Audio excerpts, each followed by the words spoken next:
Lo tengo en línea al doctor Roberto Tafani, médico, pero que le gusta mucho la política y por eso lo invito que, que podamos charlar un poco y yo he ofrecido una introducción nada más a este tema. Hola Roberto, ¿cómo estás? Un abrazo. Hola Rubén, ¿qué tal? Un gusto de saludarte y bueno, no soy médico, soy abogado. Vos sabés que no es Nada más es que me la dediqué, segunda vez que te cambio de profesión. Tal vez te hubiera convenido estudiar medicina. No sé, no, lo que pasa perdón, es que yo me dedico perdón a la Roberto. economía de la atención médica y tendríamos que hacer un programa respecto a la locura esa que propuso el Instituto Patria de cambiar el Sistema Nacional de Salud, digamos, buscando la estatización total, una cosa piramidal, una cosa que reedita el SNIS del año 70, una locura porque hace precisamente lo que vos estás mencionando, que hay que empezar por las restricciones y los incentivos para ver si algo va a funcionar o no. Pero este gobierno no entiende de eso, no entiende ni de restricciones ni de incentivos. Parece que hubiese un grupo de gente que tiene una visión muy, muy antigua. Este proyecto del SNISA, o sea, Sistema Nacional Integrado de Salud Argentino, prueba justamente eso, que pretende retrotraer el país 50 años para atrás. Así que yo lo que quería es efectivamente adherirme a tu idea, porque nosotros hace como 2 años, 2 años y medio, cuando discutíamos hacia dónde iba a desembocar todo el gobierno del expresidente Macri, planteábamos que debía proponerse un plan y debe en ese plan plantearse cuál va a ser la fuerza motriz que va a proponer el cambio. Y naturalmente que así como yo digo que en la atención médica es una locura querer volver a un estado piramidal, concentrador de todo, la economía nuestra tiene que ser motorizada por la competencia. Y entonces es necesario comenzar a discutir qué programas se van a hacer y cómo se van a llevar adelante estos incentivos para que la competencia pueda operar como una gran fuerza de cambio. Ahora, me dispararon una serie de ideas, tu introducción que fue muy fecunda, muy linda, que es, por ejemplo, la actitud que ha tomado la Unión Cívica Radical con el doctor Manes. Parece que ahora han descubierto un nuevo maná que cae del cielo. Parece que todo el problema de Argentina fuera una personalidad atrayente que cautiva, y en este caso, digamos, la persona tiene sus particulares competencias, como ha sido ser un muy buen médico, haber escrito libros, ser un buen orador, pero eso no tiene nada que ver con la política, porque la política significa, como yo te comentaba al inicio, reconocer cuáles son las restricciones, cómo esas restricciones se pueden ir flexibilizando, y una vez que uno ha conseguido tener una visión, saber a dónde va, cuál es la ventaja competitiva que nosotros queremos darle a nuestro país, armar las estructuras de incentivos correspondientes para poder poner en marcha la única fuerza que puede sacar adelante este país, que es la iniciativa privada, la competencia, la innovación, mirar hacia adelante y, como vos decías, tener estadistas. Así que a mí me preocupa esto porque ahora ya se está diciendo por ahí que pareciera que Facundo Manes podría ser un nuevo Alfonsín. Y se confunden las cosas, la verdad, porque la sociedad no puede estar sujeta a esperar que venga un personaje salvador. De ninguna manera. Acá necesitamos un programa, necesitamos instituciones, reglas de juego, salir de esta política basada en lo carismático para pasar a una política que base todo en la legitimidad que dan las reglas. Bueno, esto es muy difícil hacerlo de un día para otro y hay que advertirle a la sociedad que no solo no estamos yendo en esa dirección, sino que estamos aproximándonos muy rápidamente a una elección cuyo valor para el futuro de Argentina es absolutamente crucial y tal vez sea la más importante desde 1983 en que retomamos la democracia. Porque no hay que olvidarse de que esta elección intermedia lo que va a hacer, va a renovar candidatos en una elección en el 2015 donde le había ido muy mal al kirchnerismo. Entonces, si el oficialismo hoy llega a obtener un, una cantidad similar de votos a la que obtuvo cuando el presidente Fernández es electo, el país va a darle a este oficialismo la mayoría también en la Cámara de Diputados y esto va a ser catastrófico para el país. Así que hay que advertirle a la sociedad, decir, señores, debemos poner límites. No hay que darle ahora ilusión de que rápidamente con esta elección se van a resolver los problemas del país, porque no va a ser así. Esta elección es para evitar caer en el precipicio. Esta elección es para evitar que el kirchnerismo tenga mayoría y siga avasallando las instituciones. Esta elección es para poner un freno, equilibrar poderes, tratar de defender el Estado de Derecho y recién en el 2023 la sociedad entonces podrá elegir un candidato que tenga un programa donde explicite cuáles son las restricciones y que diga qué incentivos son los que van a poner en marcha las fuerzas privadas de este país que han sido acicateadas, que han sido arrinconadas y que ayer recibieron como una bofetada la frutilla del postre con el presidente de la nación felicitando al partido comunista chino.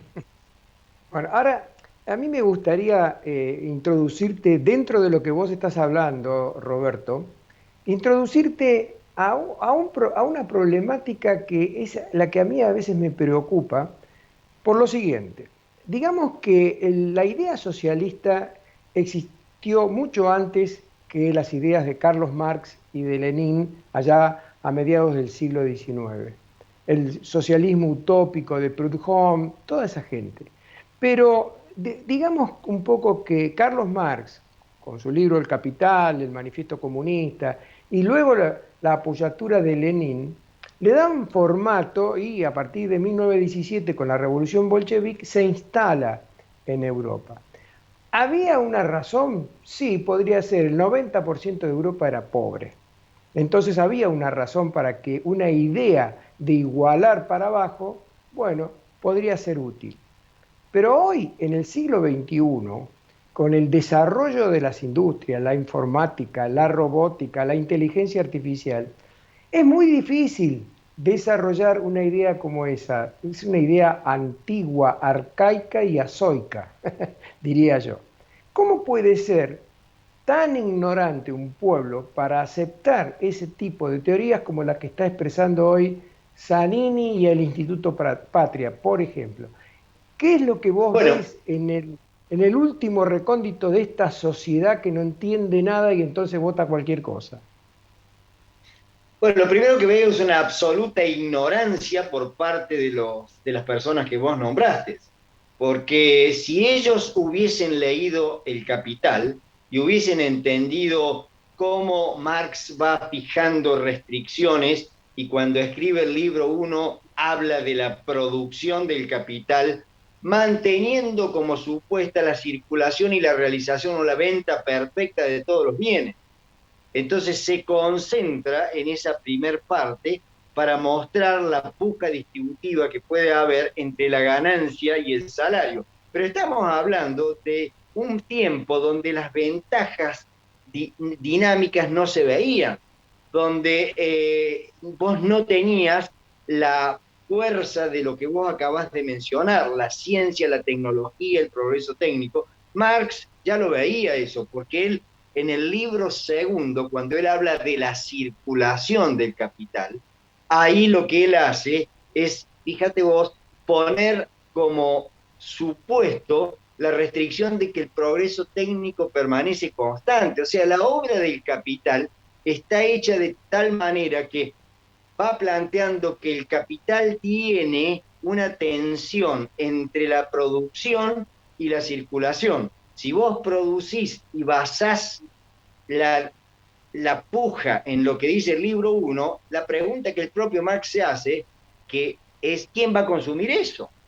Entonces en el libro 2, él lo que plantea, ya pone como supuesto que no va a haber problemas productivos, pero sí empieza a plantear que puede haber problemas de organización, que puede haber problemas de venta. En los últimos capítulos del libro 2, cuando él plantea los esquemas de circulación, él está diciendo, bueno, acá puede haber problemas con la circulación, pero lo que está haciendo Marx es mostrar la importancia dinámica del capital en el proceso de creación de riqueza, y él es un permanente crítico, digamos, de todos los sistemas anteriores. En el libro 3, él empieza a incorporar después al crédito, empieza a incorporar otros elementos, y fíjate vos que es muy curioso, porque él cuando llega a analizar el problema del dinero, él se da cuenta que todo lo que había planteado anteriormente como sustrato de su obra, él decía que la oferta y la demanda no explicaban nada. Eso lo dice hasta el libro 1, hasta el libro 2. Pero en el libro 3, cuando él tiene que explicar la tasa de interés, empieza a plantear el problema de la oferta y la demanda de dinero. Con lo cual, al llegar a ese estadio de la investigación, el propio Marx se da cuenta que se le está socavando el supuesto sobre el cual había construido toda la obra. Y ahí empieza a tener hasta problemas gravísimos de salud. ¿Qué quiero decir con esto? Quiero decir que si estos tipos que están en el poder hubiesen leído El Capital, no tendrían las ideas retrógradas que ellos tienen, no estarían defendiendo el lumpen proletariado al cual Marx lo veía con una visión muy crítica. No estarían tratando de frenar la circulación del capital, la fluidez, la velocidad. Marx permanentemente, en el libro 1 de entrada, él te dice que se presenta como una máquina inconmensurable de producción de mercaderías y que si los empresarios no satisfacen una necesidad o tratan de satisfacer el interés de las personas, esa producción no va a poder realizar su valor. Entonces empieza a mostrar las dificultades de ser empresario, porque vos, si tomemos el lenguaje del si la plusvalía, o sea, el apoderamiento del supuesto valor producido por el trabajo, es potencial porque tiene que venderse y realizarse en dinero. Si no se realiza en dinero, la extracción del trabajo ajeno no pago, porque esa sería la mentalidad, la definición de la plusvalía, extracción del trabajo ajeno no pago, no se realiza y el empresario pierde todo. O sea que estos tipos no entienden ni el capital sobre el cual supuestamente se basan. Ahora, si vos llevas esto y empezás a leer cómo hizo la transfiguración China, China lo que decía es, no importa que el gato sea negro o blanco, sino que case ratones. Y lo que querían decir era que lo que tenía que hacer la economía era desarrollar las fuerzas productivas, integrar el mercado mundial, y que entonces el bienestar no iba a surgir de la escasez, sino que iba a surgir de la abundancia, del excedente. Ahora, los chinos lo entendieron y han desarrollado una economía capitalista donde están apretando a fondo el acelerador para ganar mercado, establecer posiciones competitivas en el mundo, etcétera, etcétera. Pero acá no se entiende nada, son muy ignorantes, muy brutos, y encima vienen y te dicen que tienen que aprender, que están haciendo la curva de aprendizaje. No es posible que esto sea así. La sociedad tiene que despertar. No es posible que los candidatos a políticos ahora, ahí leía uno decía, sí, yo no terminé la secundaria, pero viví en un barrio pobre y por lo tanto es candidato a ser político. ¿De qué estamos hablando? Necesitamos, si vos querés desarrollar un clúster, un complejo de empresas, digamos, acá en las sierras de Córdoba, donde pudiera haber paradores, esos paradores tienen que unirse ¿con qué? Con la industria del turismo, y la industria del turismo tiene que unirse ¿con qué? Con toda la industria que da infraestructura. Esos clústeres demoran 10 años.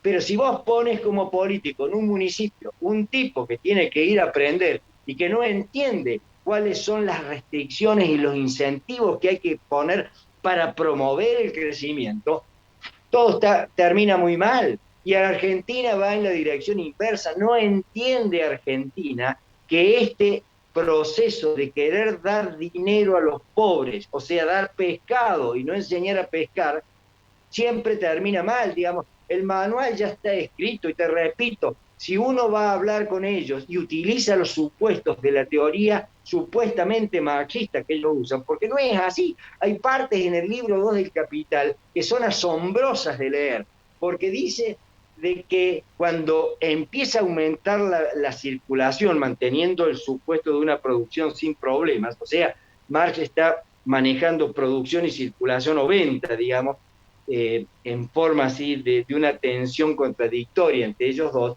dice, lo que pasa es que le empieza a la clase obrera, le empieza a atraer el consumo. Y esto, cuando llega a ese punto, entonces su propia teoría revolucionaria comenzaría a ser agua, y esos puntos no son desarrollados. Y por supuesto, tampoco estos supuestos líderes que tenemos, tampoco entienden nada. Ellos creen que simplemente tirando plata de un helicóptero van a resolver. Falta el libro 1 del Está bien, Capital. No se puede está bien. ir a la venta y a la realización sin el primero. No entienden nada, son Es unos que brutos. No sé cómo coincido decírtelo de otra totalmente forma. contigo.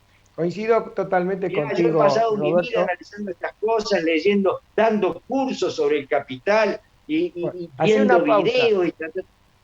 Hace una pausa, Roberto, porque Francisco Luján, que es el director del programa, me está amenazando con cortarnos la luz si seguimos hablando porque ya nos recontrapasamos del tiempo del bloque. Así que te agradezco muchísimo tu participación como siempre y nos volveremos a encontrar antes de las elecciones para ver si lloramos juntos. Te mando un gran abrazo.